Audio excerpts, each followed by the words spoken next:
Hey guys, it's your buddy Rome. If you have the Avata 2 and you're looking for a way to protect the gimbal, it is probably one of the most fragile areas on this camera, and I'm referring to this area right here. I have a really cool product that I purchased that I think is going to be ideal for that. Now this is basically some bumper guards, and I'm going to show you guys actually how to install these.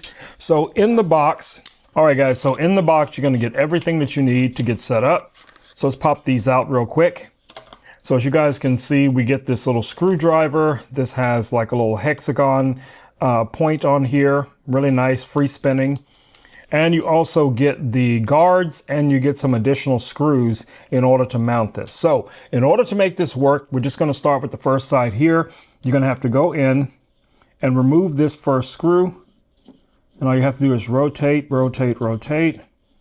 Get that guy to come out like so. And you guys can see how long that screw is, so you want to keep that in mind. And then you're going to take the front screw off right here. And of course, all of this you're going to have to repeat on both sides. So let's go ahead and get this screw out. All right.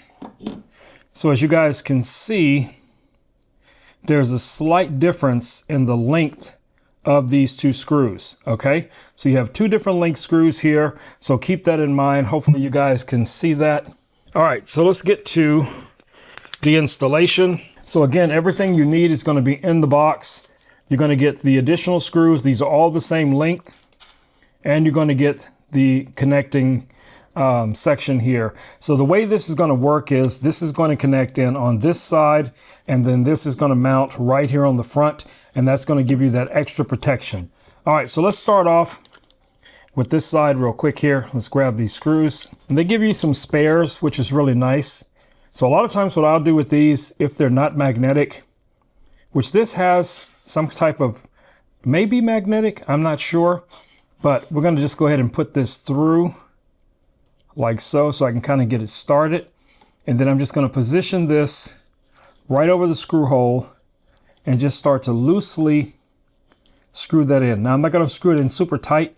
I just want to be able to line it up, as you guys can see here. And then we're going to also do the same with the front screw.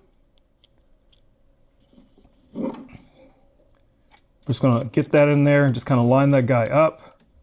Now this doesn't have to be gorilla tight, but I should be able to tighten this one down pretty good.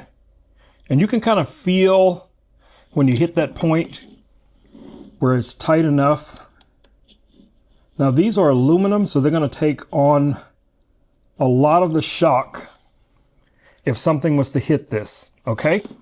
So again, you're going to repeat that on both sides. You're just going to remove the screws. Again on this side here. And we're going to take out our front facing screw as well. All right, so again, we're going to use two of the longer screws. We're going to line this up again, just like before. And we know how that's supposed to go in. So the first thing we did on the last time was we started off the screw like so. Put that screw through there. Thread the needle. And then we're just going to line it up, and we're going to start that screw in. Take your time, guys. There's no rush. Then take your other screw. I'm going to do the same thing as before. Just kind of press that in. And then we can start to tighten this one down. And you'll feel the resistance, as I said before, when you get to that point. Right about there. Feels really good. Okay, let's go back to this side. Let's go ahead and tighten it all the way down. Now we have these guards. And you guys can see that's going to be able to protect your gimbal from a front facing, impact like that. So that really comes in handy, and you guys can see how far the lens is back from that section. So definitely take a look at these. If you have the Avata 2 and you want to be able to protect that gimbal, this is going to be a great option for you. All right, guys, it's been your buddy Rome with Rome Knows Tech, and I will catch you all in the next video. Until then, stay safe. Peace. I'm out.